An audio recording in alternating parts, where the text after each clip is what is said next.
Welcome dear students to NDA maths classes by DV sir. तो बच्चों आज की इस क्लास में स्टार्ट करने जा रहे हैं एक्सरसाइज 7.1 और आज की क्लास में हम डिस्कस करेंगे question number 1 to question number 3 of this exercise. तो स्टार्ट करें आज की class without wasting much time with question number 1। अब ध्यान देंगे आप लोग स्टार्टिंग से क्या कह रहा है क्वेश्चन। इन क्वाड्रिलेटरल ABCD फिगर यहाँ बना हुआ है। AC जो है AD के बराबर में, आपको दिख रहा हुआ AC कहाँ पे है, लोकेट कीजिए। AC is equal to AD, ये गिवन हो गया हमें। ओके और दूसरी चीज़ क्या गिवन है, AB bisects angle A। AB जो है एंगल E को बाइसेक्ट कर रहा है। एंगल E का मतलब पूरा हो गया ऊपर से लेकर नीचे तक, ये आपका एंगल E का मतलब अगर हम पूरा नाम बोले इसका तो एंगल CAD आप बोल सकते हैं। एंगल CAD ये पूरा जो है एंगल A है आपका। ओके तो एंगल A को कौन बाइसेक्ट कर रहा है, AB। दैट मीन्स अगर एंगल A को ये बाइसेक्ट करेगा तो एंगल ऊपर वाला जो एंगल आपका, ये मैंने जो डार्क किया ब्लू कलर से, एंगल BAC, और नीचे वाला अगर मैं डार्क करूँ रेड कलर से तो ये आपका हो जाएगा angle BAD। Means angle BAC is equal to angle BAD हम कह सकते हैं, बिकॉज AB जो है बाइसेक्ट कर रहा है एंगल A को। और उसके साथ साथ आपने क्या प्रूव करना है यहाँ पे, show that triangle ABC is congruent to triangle ABD। ABC और ABD कॉन्ग्रुएंट है, ये हमने प्रूव करना है। अब देखिए दोनों ट्राइंगल को मैं सेपरेट करता हूँ पहले तो, ठीक है। दोनों ट्राइंगल को सेपरेट करूँ यहाँ पे, तो ये मैंने ऊपर वाला ट्राइंगल को अलग कर दिया है,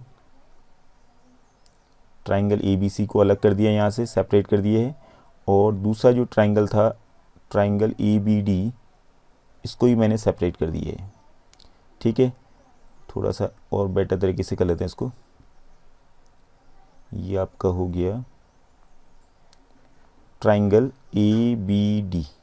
ओके अब दोनों ट्राइंगल को मैंने अलग अलग कर दिया। अब विजुअलाइज कर सकते हैं आप चीज़ें कि दोनों में आप देखिए, दोनों ट्राइंगल को कंपेयर कीजिए और देखिए क्या चीज़ें यहाँ पे इक्वल है। तो यहाँ पे देखेंगे तो गिवन कंडीशंस के अकॉर्डिंग ट्राइंगल ABC का AC जो साइड है वो ट्राइंगल ABD के AD साइड के बराबर में, एक एक साइड दोनों में इक्वल हो गई। और दूसरा AB बाइसेक्ट कर रहा था एंगल A को, दैट मीन्स एंगल BAC जो है एंगल BAD के बराबर था। तो हम यहाँ लिख सकते हैं angle BAC is equal to angle BAD, एक एक एंगल इक्वल हो गया।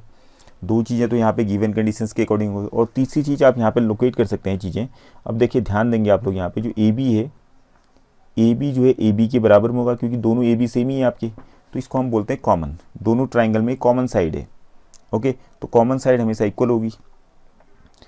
तो यहाँ से हम कौन से रूल का यूज़ कर सकते हैं फिर, दो साइड इक्वल हो गए, उनको इंक्लूड करने वाला एंगल बीच वाला इक्वल हो गया, that means side angle side, side angle side rule के अकॉर्डिंग दोनों ट्राइंगल क्या हो जाएंगे, कॉन्ग्रुएंट। तो यहाँ पर हम गिवन में लिख देंगे, गिवन क्या है हमारे पास, क्वेश्चन में जो लिखा हुआ है गिवन उसको बोलते हैं। तो गिवन में हो गया AC is equal to AD, और दूसरा angle AB bisects angle A था, तो उसको हम प्रॉपर तरीके से लिख देते हैं कि angle BAC is equal to angle BAD। Angle BAC और एंगल BAD इक्वल हो गए, ये गिवन है हमें। ओके और उसके बाद टू प्रूव में हमने क्या प्रूव करना है, टू प्रूव में हम लिख देंगे यहाँ पे triangle ABC is congruent to triangle ABD। Triangle ABC और ट्राइंगल ABD कॉन्ग्रुएंट, ये प्रूव करना है। तो उसके लिए हमने प्रूफ यहाँ से स्टार्ट किया। तो हम लिखेंगे in triangle ABC and triangle BAD, triangle ABC और ट्राइंगल ABD में क्या क्या इक्वल हैं, AC is equal to AD, एक साइड इक्वल हो गई, गिवन था। और angle BAC is equal to angle BAD, ये भी गिवन था, ये भी गिवन हो गया। ओके और AB जो है AB के बराबर में हो गया क्योंकि दोनों आपस में क्या हो गए, कॉमन हो गए, ठीक है। कॉमन साइड हो गई दोनों ट्राइंगल की। तो कॉमन साइड या कॉमन एंगल जो होगा वो हमेशा इक्वल होता है, ठीक है, क्योंकि AB ऑलरेडी AB के ऊपर फिट हो रखा है। मीन्स ट्राइंगल ABC का AB और ट्राइंगल ABD का AB दोनों एक दूसरे के ऊपर फिट हैं, तो इसको हम बोलते हैं कॉमन साइड। तो यहाँ से कौन से रूल का यूज़ किया हमने, दो साइड इक्वल हो गए, उनको इंक्लूड करने वाले बीच वाला एंगल इक्वल हो गया, that means so therefore by SAS rule we can say that triangle ABC is congruent to triangle ABD। Okay और उसके बाद आपके क्वेश्चन ख़त्म नहीं हो रखा है, आगे भी पूछा है what can you say about BC and BD। B C and B D के बारे में क्या कह सकते हैं। अब देखिए दोनों ट्राइंगल तो कॉन्ग्रुएंट हो गए, दोनों ट्राइंगल कॉन्ग्रुएंट हो गए, तो यहाँ पे सीक्वेंस के अकॉर्डिंग देखें तो बी सी को देखिए कहाँ है, बी सी जो है सेकेंड और थर्ड लेटर से बन रहा है यहाँ पे, और यहाँ जो है बी डी जो है वो भी सेकेंड और थर्ड लेटर से बन रहा है। That means we can say that B C जो है बी डी के बराबर होगा, ये आपके बाई सिंप्लिसिटी हो गया, B C will be equal to B D by C P C T. जैसे कि हमने इंट्रोडक्टरी क्लास में डिस्कस किया था, अगर दोनों ट्राइंगल कॉन्ग्रुएंट हो गए तो इनके कॉरस्पॉन्डिंग पार्ट्स भी इक्वल हो जाएंगे। ठीक है, कॉरस्पॉन्डिंग पार्ट्स का मतलब ये हुआ कि बचे खुचे जो भी हैं, जैसे यहाँ पे गिवन में था ए सी ए डी के बराबर था और ए बी के बराबर हो गया, angle B A C angle B A D के बराबर हो गया, ये गिवन था। अब ये दोनों ट्राइंगल हमने कॉन्ग्रुएंट प्रूव कर दिया है, कौन से रूल का यूज़ करते हुए, SAS रूल का यूज़ करते हुए। अब इनके जो बचे हुए जो एंगल्स हैं, जैसे एंगल जो आपका ACB, एंगल ACB जो है एंगल ADB के बराबर हो जाएगा, ये इसका कॉरस्पॉन्डिंग एंगल हो जाएगा, and angle ABC will be equal to angle ABD, ये एंगल आपस में इक्वल हो जाएंगे। ठीक है, और जो साइड बचे हैं, एक दो साइड तो ऑलरेडी इक्वल थे, तीसरी साइड क्या बची है यहाँ पे, BC जो है BD के बराबर हो जाएगा। मीन्स इनके बचे कुछ जो भी पार्ट्स हैं, मीन्स पार्ट्स का मतलब हो गया साइड्स या एंगल्स, तो वो भी आपस में इक्वल हो जाएंगे, बट कॉरस्पॉन्डिंग होनी चाहिए।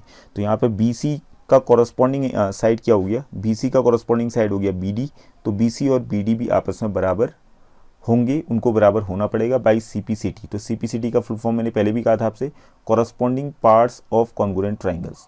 तो पार्ट्स का मतलब, पार्ट्स में दो चीज़ें आ जाती हैं, या तो एंगल्स आएगा या आपके साइड्स आ जाएंगी।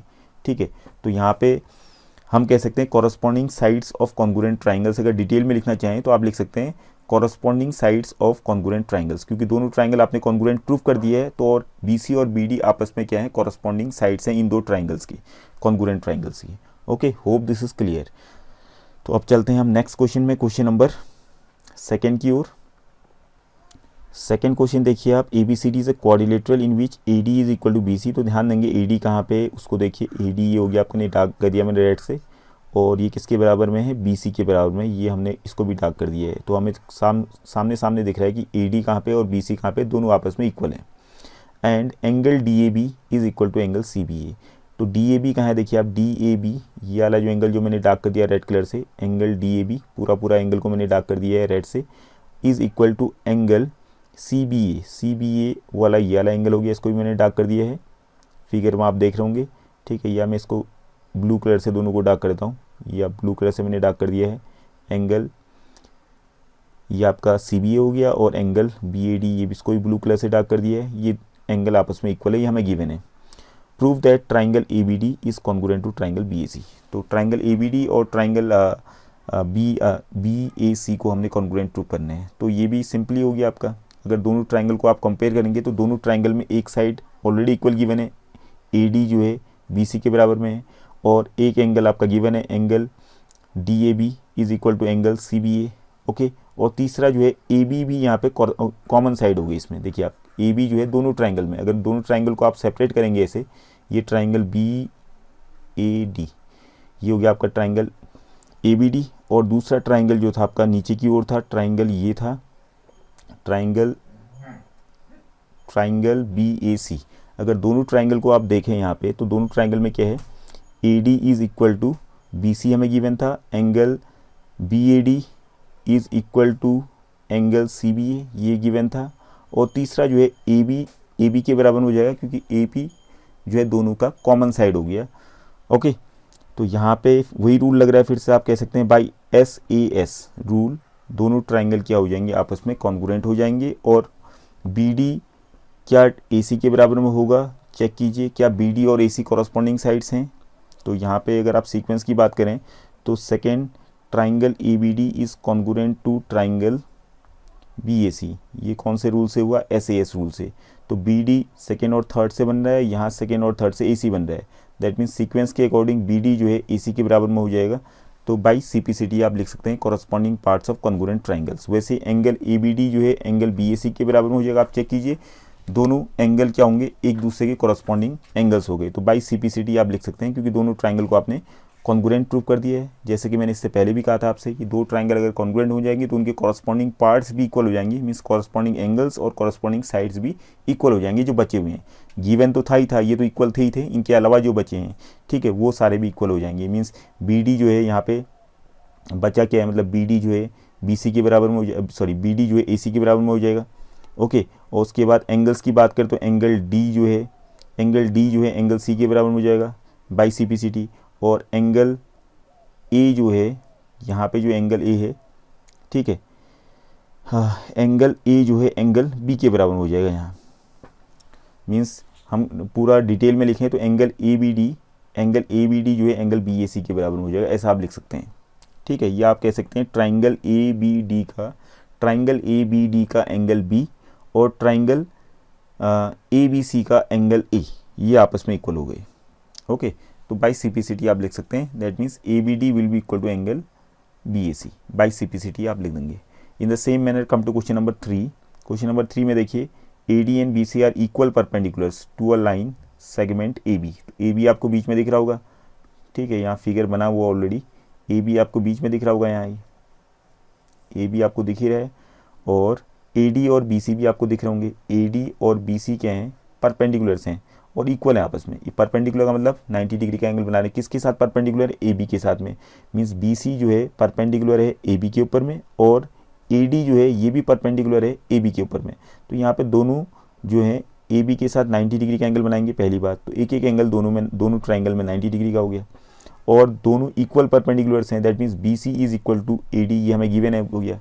तो गिवन में आप लिख देंगे, गिवन में क्या लिखेंगे, B C is equal to, ऐसे आप लिख देंगे यहाँ गिवन में P C is equal to A D, ये गिवन हो गया। और दूसरा क्या गिवन है, परपेंडिकुलर वाली बात कर रहा था, तो बी सी या सी बी लिख देते हैं, ज़्यादा बेटर रहेगा, C B is perpendicular to A B and D A is perpendicular to A B, ये हमें गिवन है।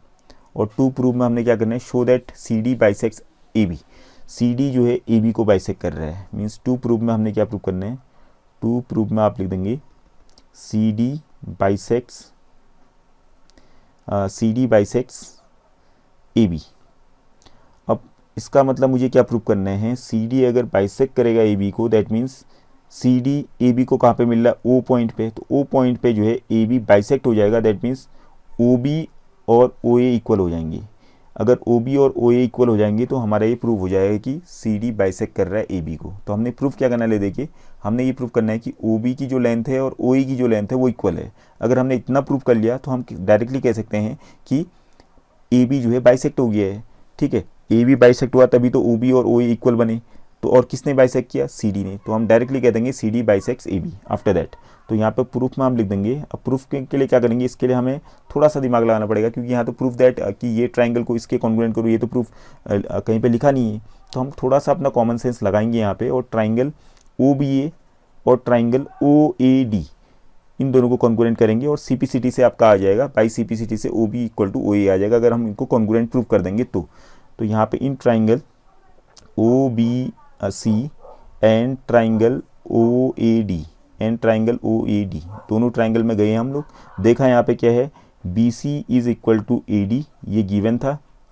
ओके, और यहाँ पे हम लिख सकते हैं angle O B C is equal to angle O A D, दो मीन्स ये आपका 90 डिग्री का हो गया, सीधे लिख सकते हैं आप लोग यहाँ पे, क्योंकि परपेंडिकुलर यहाँ पे गिवन था। और उसके बाद तीसरी चीज़ क्या इक्वल हो रही, तीसरी चीज़ यहाँ पे आपने थोड़ा सा ऑब्जर्व करना पड़ेगा, यहाँ वर्टिकली अपोजिट एंगल्स बन रहे हैं। Means angle B O C is equal to angle A O D, हम कह सकते हैं angle B O C is equal to angle B O D. ये गिवन नहीं था, हमने अपना दिमाग लगाया यहाँ पे कि दोनों ट्राइंगल में ये एंगल भी आपस में इक्वल हो रहे हैं। उसके पीछे हमारे पास रीजन है कि by vertically opposite angles, V O A हमने लिख दिया, वर्टिकली अपोजिट एंगल्स हैं आपस में ही। अब देखिए दोनों ट्राइंगल में दो एंगल्स तो इक्वल हो गए हैं, और दोनों एंगल्स को इंक्लूड करने वाली जो साइड है ओ बी और ओ ए, सॉरी इंक्लूड करने वाली साइड तो इक्वल है नहीं, बट इंक्लूड करने वाली साइड के अलावा जो साइड है, ठीक है, मीन्स बी सी जो है ए डी के बराबर में है। तो जैसे कि हमने कहा था कि दो ट्राइंगल में अगर दो एंगल्स इक्वल हो जाएंगे और इंक्लूड करने वाली साइड को छोड़ते हुए अगर इसके अलावा कोई साइड इक्वल हो जाए, तो हम कह देते हैं दोनों ट्राइंगल आपस में कॉन्ग्रुएंट होंगे बाई एंगल साइड रूल के अकॉर्डिंग। तो हम लिख देंगे देयरफॉर बाई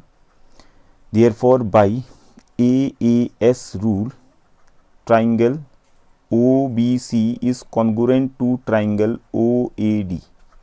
सीक्वेंस के अकॉर्डिंग यही बनेगा आपका OBC will be congruent to triangle OAD। Sequence आपका बिल्कुल सही बना हुआ है। वैसे फिगर को आप देख करके सीक्वेंस बना सकते हैं। फिगर बहुत सिंपल ही है आपका यहाँ, क्योंकि एंगल O के बराबर में है। ओके, और एंगल B जो है एंगल A के बराबर में सेकेंड नंबर में। तो थर्ड नंबर पर आपका C और D आएगा दोनों में। ओके, तो बाई CPCT आप सकते हैं। So therefore OB is equal to OE by CPCT हो रहा है आपका ये। Okay, corresponding parts of congruent triangle से। और thus we can say that thus AO bisects AB, क्योंकि OB और OA आपके इक्वल हो गए हैं, तो AO ने AB को बाइसेक्ट कर दिए है। तो इस तरीके से आप प्रूव कर सकते हैं। सिंपल सी चीज़ें, थोड़ा सा आपको ऑब्जर्व करना पड़ेंगी चीज़ें। तो यहाँ सिंपल से क्वेश्चंस थे, ऐसे टफ क्वेश्चंस तो है नहीं। ओके, तो ट्राइंगल्स को देखिए, आप कंपेयर कीजिए क्या क्या चीज़ें इक्वल हैं गिवन के अकॉर्डिंग, और उसके बाद कुछ अपना थोड़ा सा दिमाग लगाइए। यहाँ पे कुछ ना कुछ आपको सामने में निकल के आएगा कि कोई साइड या कोई एंगल आपस में इक्वल होंगे। फिर आप देखिए कौन सा रूल फिट हो रहा है। 5 रूल हमने डिस्कस किए थे, SSS, SAS, ASA and after that AAS, और उसके बाद RHS। कोई ना कोई रूल जरूर फिट होगा, और उस रूल का यूज़ करते हुए आप लिख देंगे बाई जो भी रूल आपने लगाया, both the triangles are congruent. अब कॉन्ग्रुएंट जब आप लिखते हैं तो सीक्वेंस का बिल्कुल ध्यान रखना है आपने। तो देखिए कौन सा एंगल किसके बराबर, तो उनका सीक्वेंस उसके अकॉर्डिंग बनाइए। क्योंकि पहले नंबर पर हमने यहाँ पे O लिखा, जैसे ट्राइंगल का नाम लिखा तो ट्राइंगल OBC मैंने लिख दिया। तो यहाँ पे पहले नंबर पे O के साथ OE लिखा मैंने। OAD का नाम लिखने के लिए AOD लिख सकता था, DOA लिख सकता था, बट मुझे OAD लिखा है यहाँ पे। तो ये बहुत इंपॉर्टेंट है, ठीक है। तो OAD क्यों लिखा, क्योंकि यहाँ पे मुझे मालूम है कि एंगल O का कॉरस्पॉन्डिंग एंगल OE है, क्योंकि दोनों ट्राइंगल में एंगल O इक्वल है। मीन्स ट्राइंगल BOC का एंगल O और ट्राइंगल AOD का एंगल O आपस में इक्वल है। तो पहले नंबर पे जो O आए, तो यहाँ भी पहले नंबर पर O आ गया। उसके बाद दोनों ट्राइंगल में मीन्स ट्राइंगल OBC का एंगल B जो है ट्राइंगल OAD के एंगल A के बराबर में था, तो यहाँ पे B के कॉरस्पॉन्डिंग सेकेंड नंबर हमने A लिख दिया। अब तीसरे नंबर पे C है, तो तीसरे नंबर पर बचा क्या, जाहिर सी बात है OA के बाद अब मजबूरी है हमारी, तीसरी चीज़ D होगी, तो D लिख दिया हमने यहाँ पे। ओके, तो दो सीक्वेंस बन चुका। अब इसके अकॉर्डिंग आप सीक्वेंस को देखते हुए बहुत सारी चीज़ें यहाँ से प्रेडिक्ट कर सकते हैं, जैसे हमने इससे पहली क्लास में हम डिस्कस किया था। तो ये सारी चीज़ें बार बार डिस्कस करने में थोड़ा बोरिंग टाइप का भी हो जाता है। ओके, तो वो क्लास जो है आप अच्छे से अटेंड कीजिए। इससे पहले वाला जो है एक बार अच्छे से देखिए, उसके बाद चीज़ें आपके लिए स्पष्ट हो जाएंगी, क्लियर हो जाएंगी। ऐसा कोई टफ नहीं बनेगा। ओके, तो दो ट्राइंगल्स को कॉन्ग्रुएंट प्रूफ करने के लिए, अगर दोनों ट्राइंगल कॉन्ग्रुएंट हैं, तो आपके पास 5 रूल हैं, और उन 5 रूलों का यूज़ करने के लिए थोड़ा सा गिवन कंडीशन को देखिए, और उसके बाद थोड़ा अपना दिमाग लगाइए। जैसे हमने यहाँ पे दिमाग लगाया वर्टिकली अपोजिट एंगल्स में, और वहाँ पे कॉमन साइड वाली जो बात हुई थी उसमें कॉमन साइड वाली बात हो गई। ओके, तो इस तरीके से आप इन क्वेश्चंस को सॉल्व कर पाएंगे। तो आज की क्लास में इतना ही। In the next class we will discuss few more questions. Okay, thank you for today's class.